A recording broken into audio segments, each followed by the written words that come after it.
Welcome to Craft in America's Summer Virtual Concert Series. This is our second year hosting virtual concerts, and today we are pleased to feature marine biologist and musician Heather Spence. She will be showing a pre-recorded video, which will be followed by a live Q&A, an opportunity for viewers to share feedback. So please share your questions and comments in the chat on Facebook and YouTube, and we will monitor your questions and present them to Heather. And in the meantime, enjoy the video.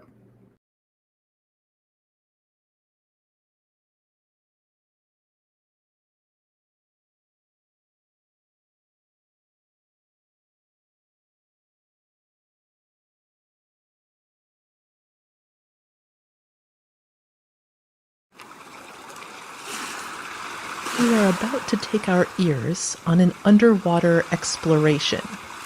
So let's take a moment to prepare by tuning into our own individual soundscapes. I invite you to close your eyes and take a deep breath.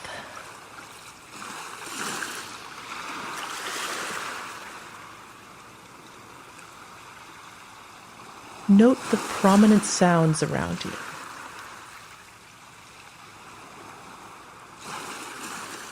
Where are they?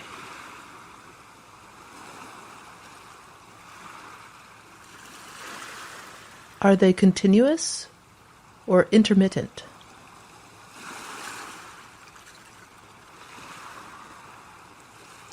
High or low?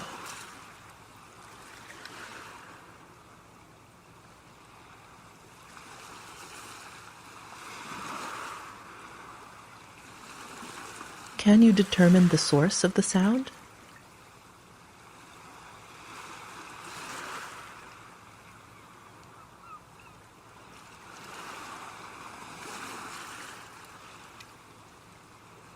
How would you describe the sound?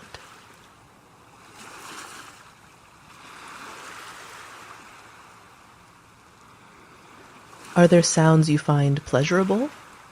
Not pleasurable? Sounds that evoke different emotions?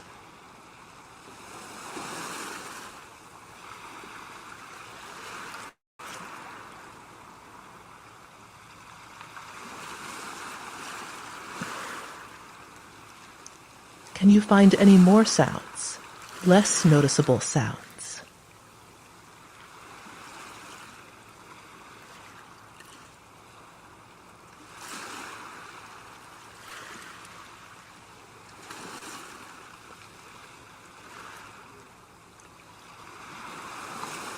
This is your soundscape. When you're ready, please open your eyes.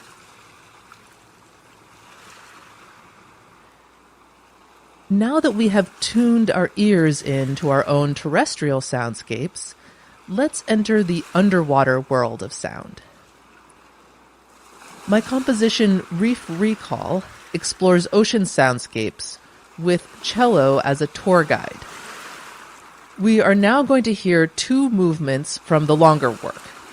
The first movement is entitled Fish Fugue, which features raw and modified fish vocalizations.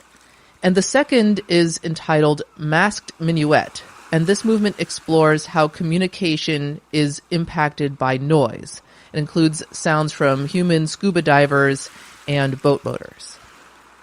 These movements were recorded at a live performance of Reef Recall in 2018, and they were recorded by my colleague, collaborator, and friend, Mark Ballora. He is a major inspiration to me, and I dedicate this concert to his memory.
Yeah.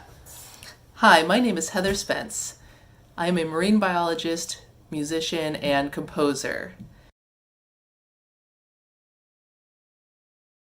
When I got into marine biology, it was actually sound that led me to marine biology. So I was a musician. I was interested in science, but music is like this integral part of me, my passion. It's the way I interact with the world and harmonize with my surroundings. And I wanted to understand, how does sound work? Like, what is sound? And how can it have this extreme emotional effect on people through music?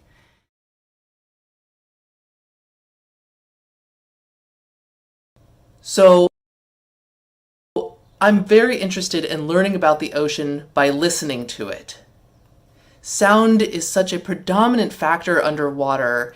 It really opens up a whole new way of understanding ecosystems in the ocean. And yet, humans, while we do have very good senses of hearing, we're not usually paying attention to our sense of hearing as much as we are to the visual.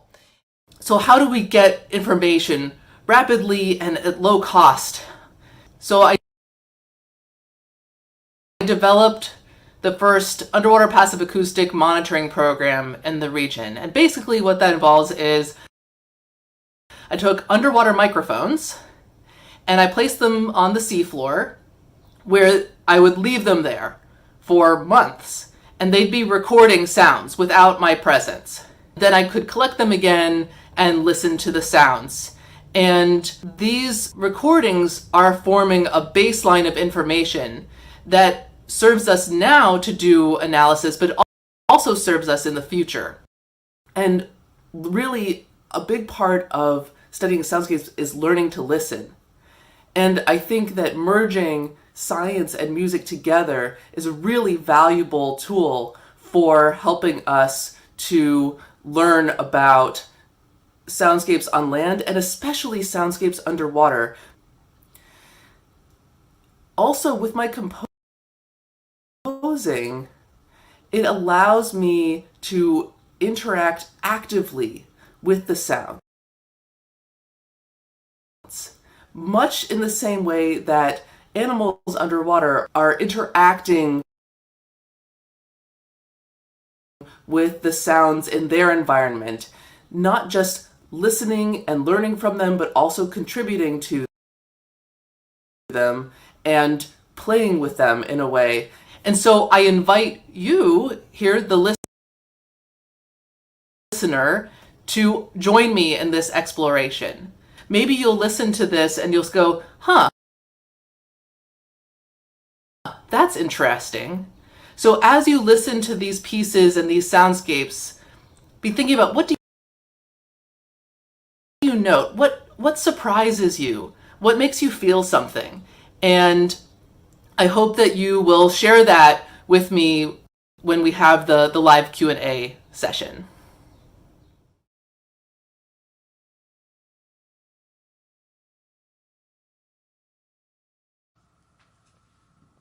This is computer software that I use for composing. It's called a digital audio workstation.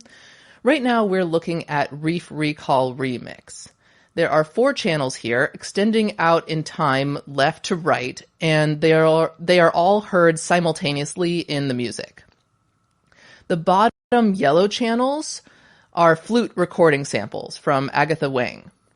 The second channel with all the lines is Reef soundscape recordings stitched together. The top channel in blue is the samples from the original Reef Recall performance. You can see that every blue box is the same size and distance apart. However, when you listen to the piece, these spaces are not obvious. So this is because, now take a look at this view showing some of the music production effects I added, like reverberation, which serves to extrapolate the sound into those spaces, much the way scientists extrapolate between data samples. So now let's listen to Reef Recall Remix.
So now I'm going to present two brand new works. These are going to be world premieres.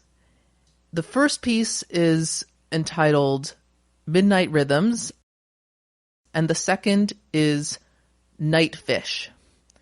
Each is about 3 minutes long, and what I'm going to do is first play them without much introduction, and after you hear them, we'll have a chance to get into a little of the behind the scenes of how they relate to soundscape research. And after that, I will play them again, and you'll have another chance to listen to them with that added information. So for now, please get comfortable and get your ears ready for the world premiere of Midnight Rhythm and Night Fish.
Western and migratory and supports marine, some sue which chorus by importance, which over its service, the only the service, complication service, that comparability, very many involves including or not recorder western methods, site as Misuki as alpha car site at the sensor, audio employed of screened files were insights. Nighttime, present, night, night, night, night, night. Stage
This is the digital audio workstation view of Nightfish, the piece you just heard.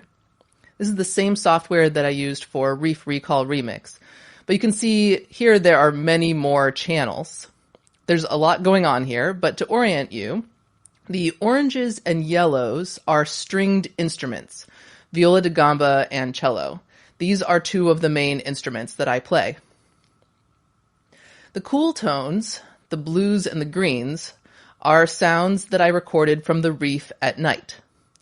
All of these reef recordings were part of a scientific paper I published on nocturnal fish vocalizations. The reef recordings are chopped up, repeated, and in some cases pitch shifted to achieve certain musical percussive sound functions in the music, which you can see in some of the labels to the left, like kick and hat, referring to drum kits. Mostly the sounds in these segments are produced by snapping shrimp or fish grunting. The three vocal channels are in the middle in red. The vocals are actually sampled from the text of the same scientific paper. Similar to the process in Reef Recall Remix, I used the ratio I use for sampling the underwater soundscape. So the lyrics aren't incomplete sentences, but the string of words gives some insight into what the paper is about, similar to how research using sampling works. Here is the scientific paper. The lyrics of the chorus come from the abstract. A lot of information is missing, but even with this kind of sampling, you can still capture important themes.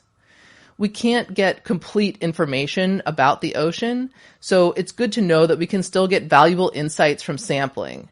And by interacting with the recordings, we can get to know the ocean better. This is the digital audio workstation view of Night Rhythm. Again, many channels of different sounds. At the very top, you can see labels about the phase of the moon. This piece progresses from new moon to crescent moon to full moon.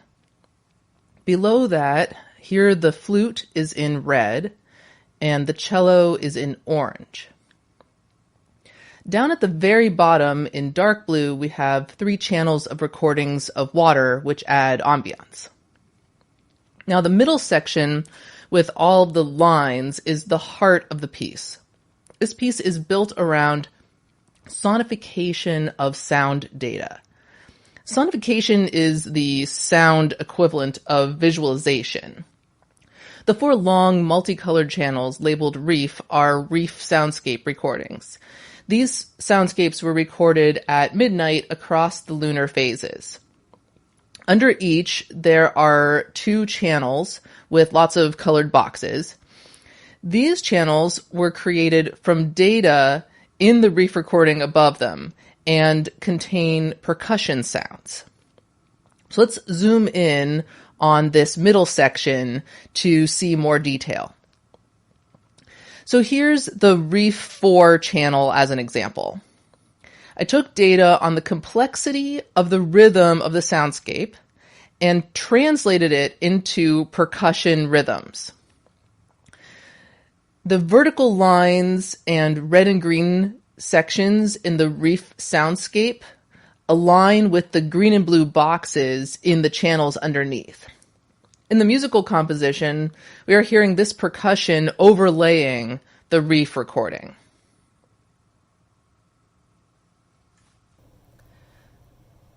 We are on the verge of some extremely exciting discoveries, things that we can't even imagine right now. Because as we expand the way that we're exploring the ocean, by expanding our sensation and perception and becoming more in tune with the way that ocean creatures are interacting with the ocean and their soundscapes, this is giving us fantastic new insights. I'd like to share with you one of my favorite quotes by Aristotle. The investigation of truth is in one way hard and in another way easy. An indication of this is found in the fact that no one is able to attain the truth entirely, while on the other hand, no one fails entirely, but everyone says something true about the nature of things, and by the union of all, a considerable amount is amassed. We are not about to understand every aspect of the ocean. However, these little insights that we are able to get are extremely meaningful, and by bringing them all together, we will have something very valuable. So now I'd like to share with you again the 2 pieces that you just heard, and I hope that you can approach them as ocean explorers. Listen in for anything that makes you take notice or surprises you or interests you or makes you feel something. And in the question and answer period directly following, I hope that you will share these insights with me and the other listeners. And together, let's discover the ocean soundscape.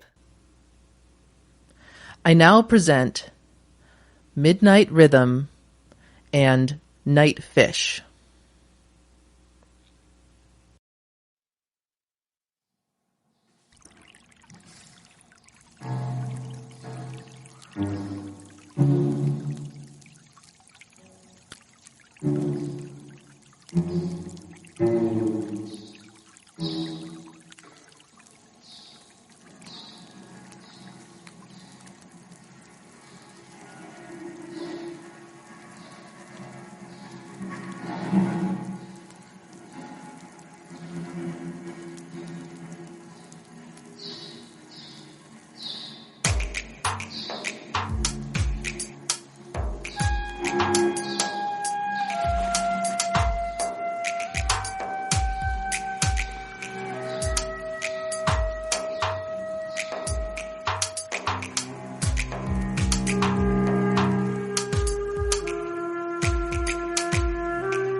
Western and migratory and supports marine. Some sewage coils by importance, which override service. The only be the service, complication service, bad comparability. Very many involves, including or not three-quarter Western methods. Site as Misuki as Al-Bakari site at the sensor. Audio employed have screened files were incised. Nighttime present, night, night, night, night, night.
I'd like to give a big thank you to our sponsors, in particular the National Academy of Sciences Keck Futures Initiative grant, and donations made to Michelle's Earth Foundation for the Gracias Initiative. I'm presenting this concert in honor and memory of my collaborator, Mark Ballora, who continues to inspire. I wish to especially thank his wife, Agatha Wang, for her beautiful and creative musical contributions on the flute. I also would like to thank Raimundo Santisteban and the SFILLS Lifestyle Agency for their innovative videography and vision. And of course, thank you to Craft in America for inviting me to present. So let's turn now to our interactive portion of the event. Please feel free to ask questions as well as to share any findings or reactions you may have to the music and soundscapes. I'm really looking forward to your feedback.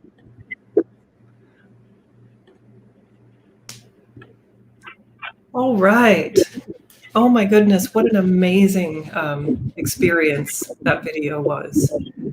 It was really, really wonderful. Thank you so much for sharing that with us.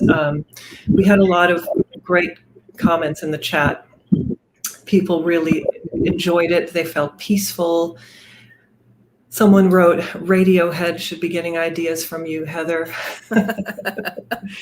And yeah, I think all in all, all of the viewers had a very good experience with that, listening and watching. Now, I wanted to just ask you a kind of a general question, or just get your general take on something, because, well, let me just first introduce, I'm Terry DeCastro, I'm with Craft in America, and we have with us marine biologist and musician Heather Spence, and also her collaborator in Mexico, SFILLS.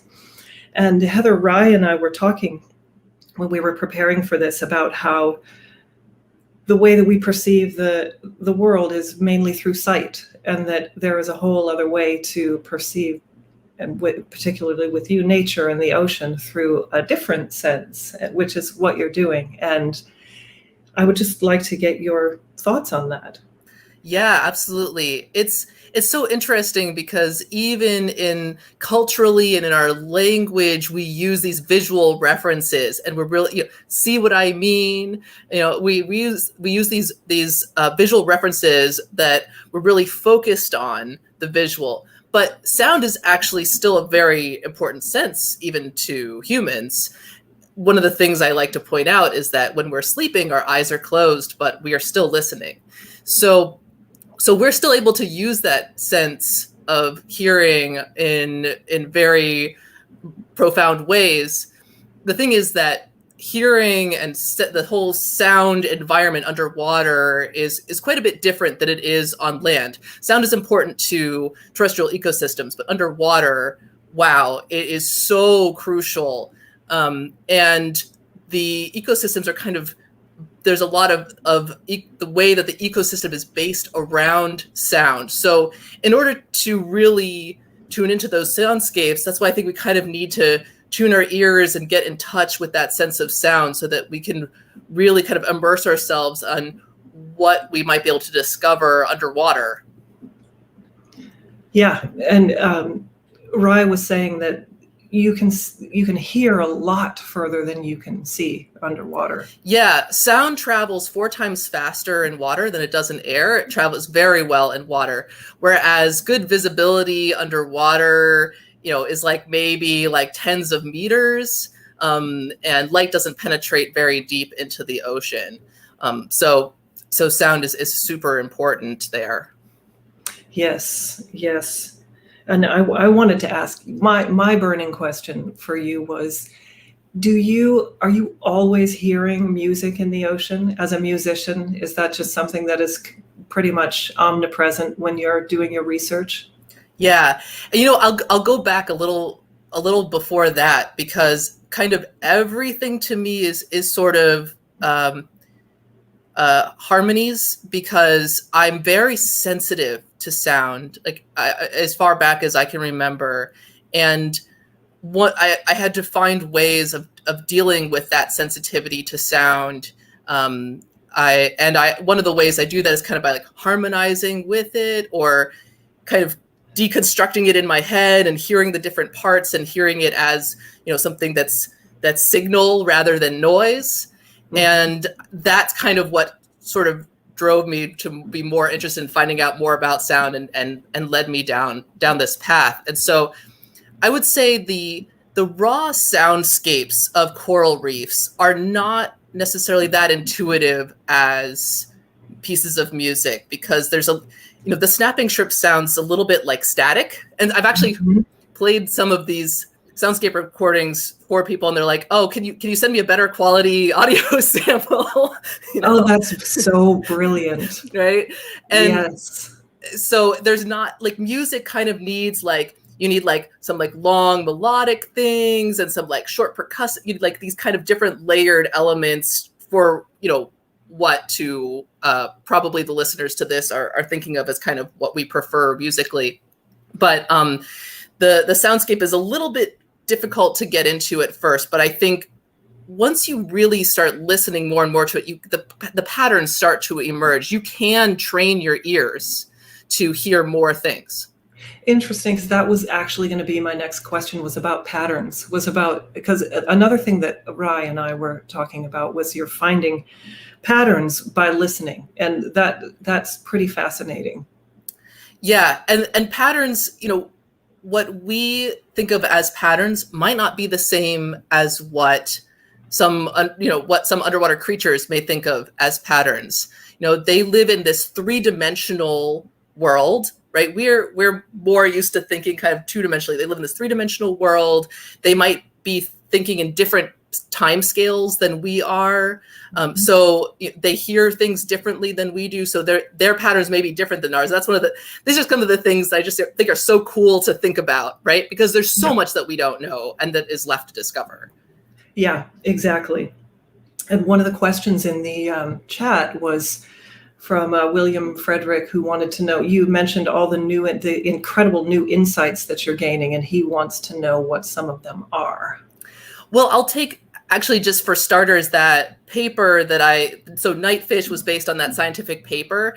And actually what I found, the findings of that paper are that there's so much richness of fish vocalizations going on at night, actually more so than during the day. And that is a game changer for how the marine protected areas in that area are managed, because you need to know that kind of information. Boats are actually restricted at night, so that's kind of an interesting angle on it. And also, the species diversity at night. There may be species that we don't know are there that could be, really important to know about. Could be maybe endangered species, critically important species, and we wouldn't necessarily know that because the primary method of surveying fish there is visual surveys. So you go out periodically, you go like snorkeling or diving, and you go look and see what fish you find. But if that happens during the day, or if you do it at night, you'd have to bring a light and all of that kind of stuff. So it's something that we need to be more focused on, is sound kind of opens up the nighttime for us to do that kind of monitoring and realize how important the nighttime ecosystems and soundscapes are. Yeah. Oh, that's just amazing. And people were, there's some questions coming in now. People were asking about or commenting really about is it the snapping shrimp that is that yes, the sound? Snapping shrimp is like the dominant sound. Yeah. The crackling sound.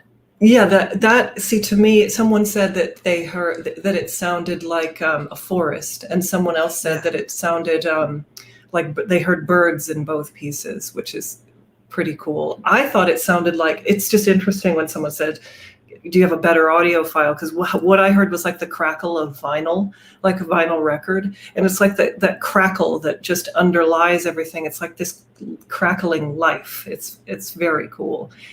So another question here is from Dana Bacalar. Do you think that human noise during the day drives more fish chatter at night, or do fish just do that to begin with?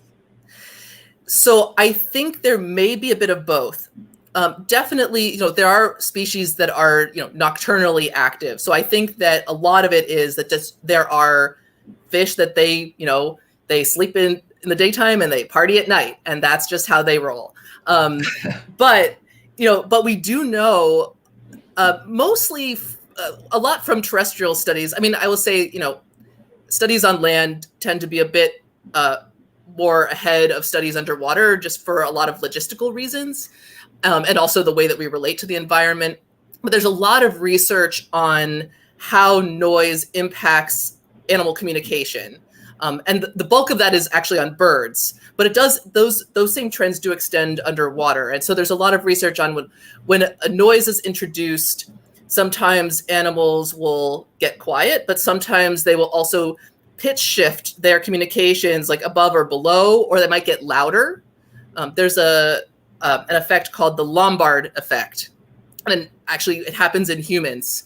And it's basically what happens when you're in a noisy environment. You involuntarily you actually speak louder to be heard in that environment. So it's one of the reasons why choir conductors get so mad at their choir members, because it's like, okay, everybody, like, you're just getting louder and louder and louder, like, everybody just bring it down a few notches. It's because we had this involuntary Lombard effect response that when we're in a noisy environment, we gotta perform more in that. So those kinds of effects are seen underwater as well in animals.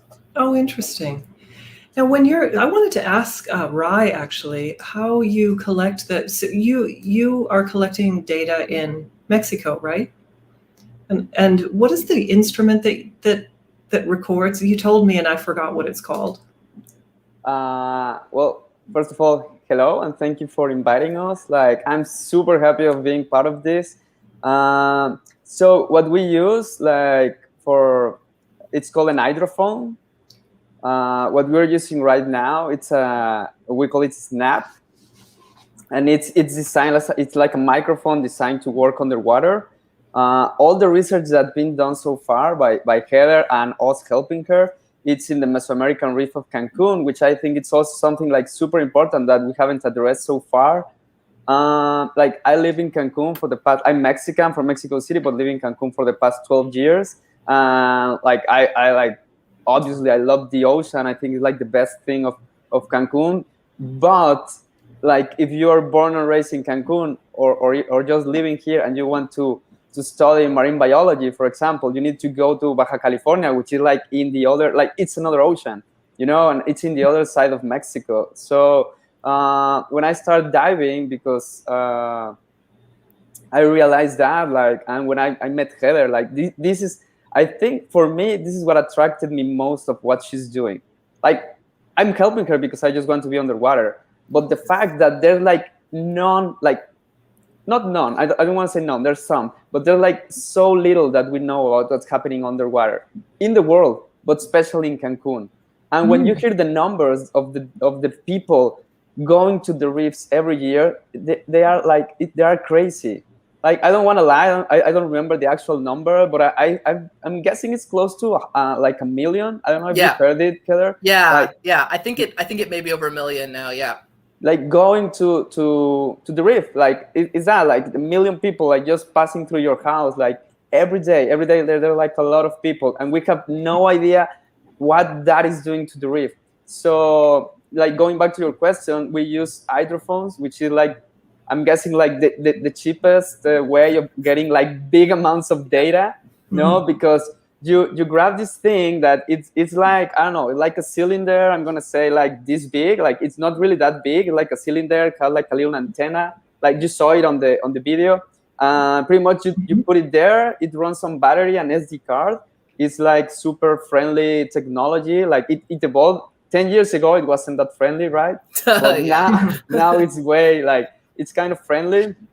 And pretty much the thing is that you set up the rate, like what Heather was talking, like during the video, the sampling rate, and you just leave it. So it runs with an autonomy up to 6 months. So it's 6 months that you're grabbing information and not putting anything inside. Oh, wow. Yeah. Well, that's so cool. Oh, go on.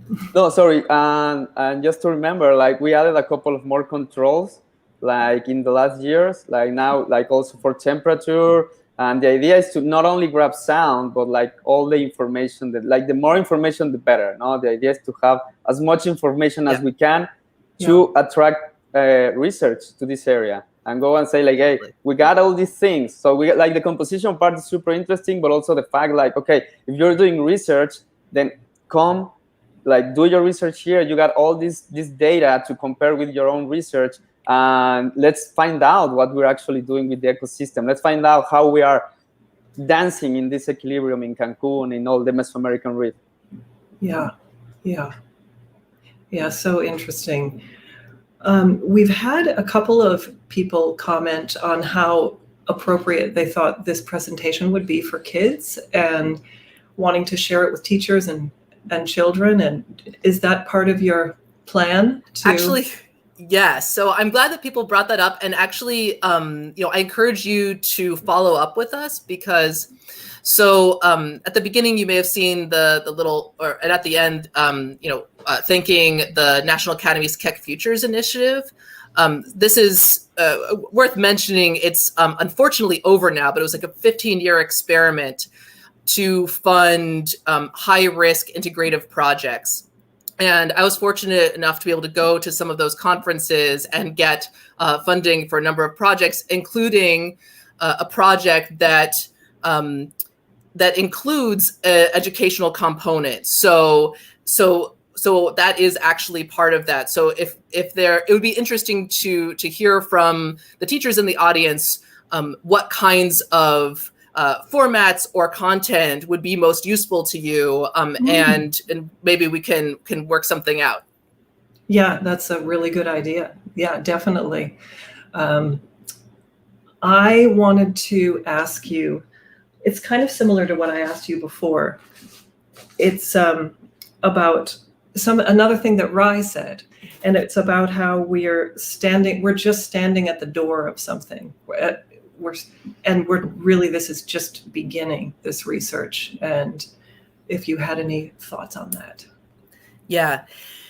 One of the amazing things is that, anytime I listen either to new data or even to old data, I'm always discovering something new about it. And the realization of just how much we've grown in technology and understanding of sound just recently, and how how that's going to continue to grow. I mean, just take, Rai mentioned, even 10 years ago, things were not so easy, but memory storage in devices is getting better. Power options are getting better for instruments. As we start to explore more about the soundscapes, things are just opening up so much. When I started working on this, and I was saying, like, even the word soundscape or sound, people had no idea what I was talking about. And now it's becoming part of the popular culture. Oh yeah. And this is a pivotal time, because what I see is that soundscape research is not just for scientists. Soundscape research should be for everyone. Everybody has ears, right? Everybody senses sound in some way. Even if you can't hear, you can still sense vibration, right? So there's kind of a piece of the puzzle for everyone to jump in on. And I think because this underwater soundscape is so weird, we need all of these different perspectives working on this puzzle. So this is something that I get really excited about, because I see such promise for truly transdisciplinary research, where there's not just science, feeding some results to art and then art explains it. I mean, that's great. But I really see this like multifaceted, messy dialogue as a way that we can really start to get some amazing jumps in understanding about what's going on with the dynamics of sound underwater. And through that, what's happening with ocean ecosystems, and how do we connect to that as humans? Wow. Yeah. Amazing to think about. And I love that kind of interdisciplinary melding of things, because it seems like things became very separate for a long time. And I was saying in my description of you that you're kind of a Renaissance woman, and someone put in the chat too, what don't you do? You're a musician, a marine biologist, a producer. And I think that kind of ties into it, that kind of Renaissance idea of everything being connected, mathematics and art and music and science. It's all connected, very, inextricably connected. Yeah, absolutely. And I think like one of the most appealing parts of all this is like what Heather is proposing. It's not only the fact that there are like so many different ways to address like the way we do science and the way we observe and the way we understand the world, but like all this thing, like even the very first thing that we did with this video, like the tuning thing, the little moment of mindfulness, of self-awareness. I think I will take it even one step further and say like this is the kind of stuff, like not only this, but this is the kind of things, like saying we need to start learning how to do it a different way, not because all the other different like the pathways are bad, but because we can do more, we can have other options. And we realize that right now, like all of the problems with the world, whether it's corruption or gender violence or racism or whatever, we now know that you need to like take a step down and just learn to listen others. And pretty much is the main like core thing of what Heather is saying. So, and being like with the possibility of using the ocean to say, okay, I'm not saying this, it's the ocean saying this, you go and listen. Like, I think it's beautiful. I really like it. Yeah. Yeah, the ocean speaks for itself. How wonderful. Well, thank you so much, both of you. I'm just going to see if there are any closing. We are all connected. Yes. So that was one of the comments. Is there anything that? Someone says you might want to get in touch with the director, Terrence Malick. I can see him really appreciating what you're doing with these fascinating soundscapes. I could see that too. Is there anything you'd like to close with? Sure. I would encourage anybody who, I really appreciate everybody tuning in and sharing their thoughts and their questions. Feel free to reach out to me. I mentioned for teachers, but others, if you think this is exciting and you want to be part of it, please feel free to reach out to me. You can go to my website. It's in this video, but it's just heatherspence.net. Super easy. So just reach out and let's connect and let's all work on this together. Yeah, and if you know of any resource, like we're always looking for resources. We need like hands, eyes, ears, funding, everything. And the same way, if we are in our capabilities of like helping any other projects, we'll be happy to do it. So happy to do it. Wonderful. Well, that's really great. Thank you so much, Heather. Thank you so much, Rai. And thanks for being here. Thanks, everybody, for listening. And tune in next Friday at 5 o'clock. We have Argenta Walther, classical and experimental vocalist. So thanks for listening. And thank both of you for being here. Thank you. Yep. Bye. Bye.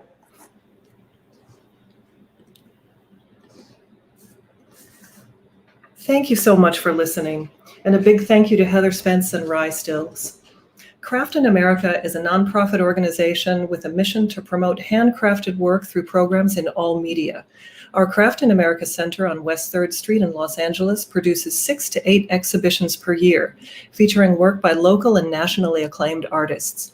The center also operates an education outreach program for public K-12 schools and local colleges. Our Peabody Award-winning series has produced 25 episodes to date, and you can watch all episodes for free on craftinamerica.org and pbs.org/craftinamerica.